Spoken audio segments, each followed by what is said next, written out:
Halo Achievers, jumpa lagi dengan saya, Sersahala Freddy Simanjuntak dalam pelajaran Ekonomi Lintas Minat.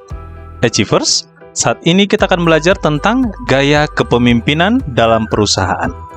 Gaya kepemimpinan dalam perusahaan dibagi atas 3. Yang pertama adalah gaya kepemimpinan otoriter. Kepemimpinan otoriter di mana seorang pemimpin harus mengambil alih di dalam setiap keputusan dalam perusahaan tersebut. Yang kedua adalah demokratis. Kepemimpinan demokratis menggunakan pendekatan yang bersifat komunikatif untuk merangkul bawahannya. Pemimpin senantiasa mengelola karyawan sebaik mungkin dengan mempertimbangkan pemikiran dan masukan demi kepentingan organisasi. Selain itu, segala macam keputusan diupayakan untuk selalu bekerja sama antara pimpinan dan bawahan. Dan yang ketiga adalah kendali bebas. Dalam kepemimpinan kendali bebas, pemimpin memberikan kebebasan kepada bawahan untuk membuat keputusan dan strategi bekerja. Pemimpin hanya bertugas untuk menentukan kebijakan umum dan menentukan arah tujuan organisasi. Sebuah organisasi atau perusahaan terdapat berbagai macam kegiatan yang dibagi ke dalam beberapa bidang. Achievers, bidang tersebut dinamakan adalah bidang-bidang manajemen. Berikut, Ser akan menjelaskan mengenai bidang-bidang manajemen. Yang pertama adalah bidang manajemen produksi. Yang kedua, manajemen pemasaran. Dan yang ketiga, manajemen keuangan. Dan yang keempat adalah manajemen sumber daya manusia. Dan yang kelima adalah manajemen administrasi. Achievers, mari kita bahas satu persatu bidang-bidang manajemen tersebut. Produksi. Anda tentu sudah akrab dengan istilah produksi.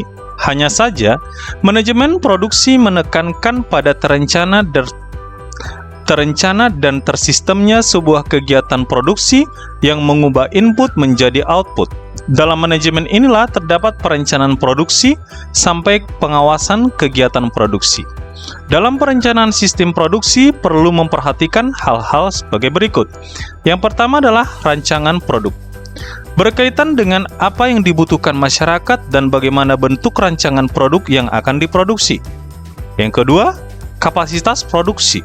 Berkaitan dengan berapa jumlah barang yang dapat diproduksi dengan memperhatikan fasilitas produksi yang dimiliki oleh perusahaan dan keuangan. Yang ketiga, kegiatan produksi. Berkaitan dengan kegiatan produksinya, yaitu bagaimana melakukan produksi dengan efektif dan efisien sehingga menghasilkan produk berkualitas. Yang keempat adalah lokasi produksi. Berkaitan dengan letak atau tempat produksi, luas lahan, dan posisinya yang strategis dan dekat dengan daerah pemasaran. Yang kelima, persediaan bahan baku dan barang jadi.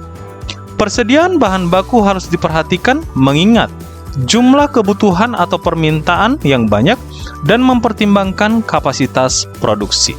Achievers, kita lanjut dengan manajemen. Yang kedua adalah manajemen pemasaran. Manajemen pemasaran berkaitan erat dengan penjualan dan pasar. Menurut The American Marketing Association Committee, pemasaran adalah kegiatan-kegiatan perdagangan yang mengarahkan aliran barang-barang dan jasa dari produsen menuju konsumen dan pemakai. Menurut Profesor Malcolm, pemasaran adalah penciptaan dan penyerahan suatu standar hidup kepada masyarakat. Jadi, pemasaran terdiri atas usaha-usaha yang dibutuhkan untuk memuaskan baik kebutuhan penjual maupun kebutuhan pembeli. Di samping mengetahui pengertian dari manajemen pemasaran, kita juga harus mengetahui tugas manajemen pemasaran. Yang pertama adalah penelitian pasar. Penelitian pasar berkaitan dengan kebutuhan calon konsumen. Biasanya, produsen akan melakukan observasi mengenai apa yang dibutuhkan masyarakat, tingkat pendapatan masyarakat, pesaing dalam produk yang sama, dan keberadaan benda substitusi. Yang kedua adalah segmentasi pasar, merupakan kegiatan identifikasi konsumen untuk dimasukkan dalam beberapa kelompok.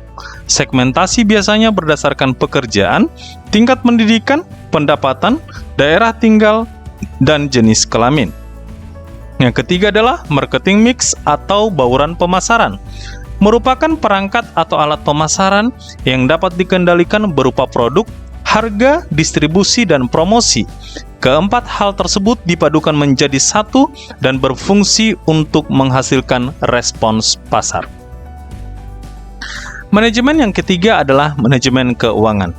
Manajemen keuangan menjalankan pengelolaan uang yang masuk dan keluar untuk membiayai produksi dalam segala aktivitas dalam sebuah organisasi atau perusahaan. Hal-hal yang berhubungan dengan manajemen keuangan adalah yang pertama, tujuan. Tujuan manajemen keuangan adalah memaksimalkan keuntungan.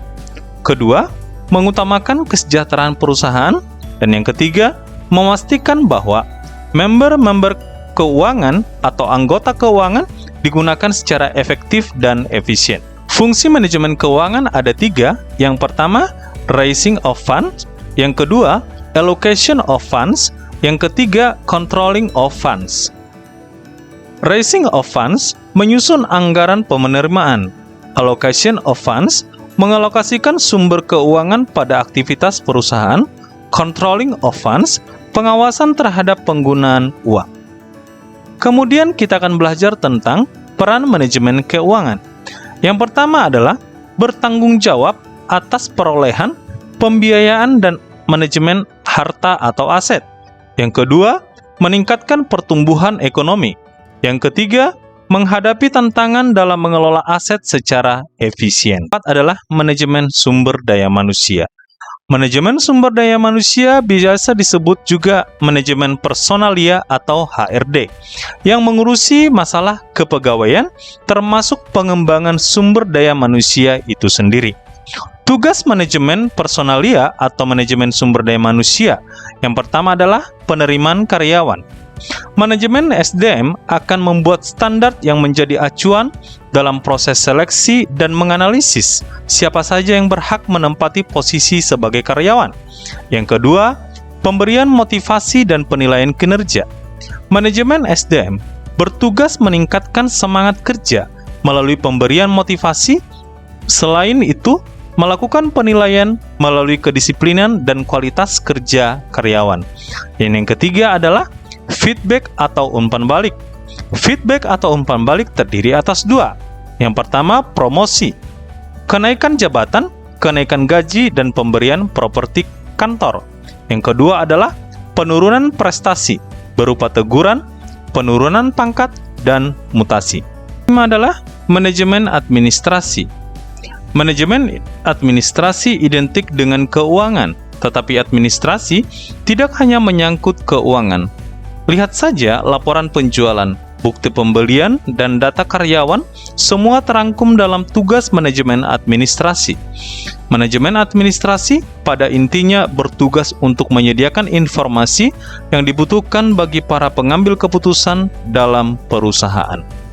Adapun yang menjadi tujuan manajemen administrasi adalah yang pertama, memberikan seluruh keterangan yang diperlukan siapapun dan dimanapun mengenai perusahaan.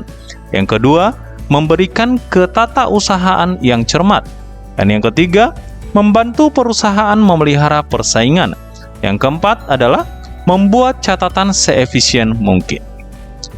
Berikut kegiatan-kegiatan dari manajemen administrasi. Yang pertama adalah pengadaan informasi untuk kepentingan manajemen. Yang kedua adalah pengarsipan data agar mudah diakses.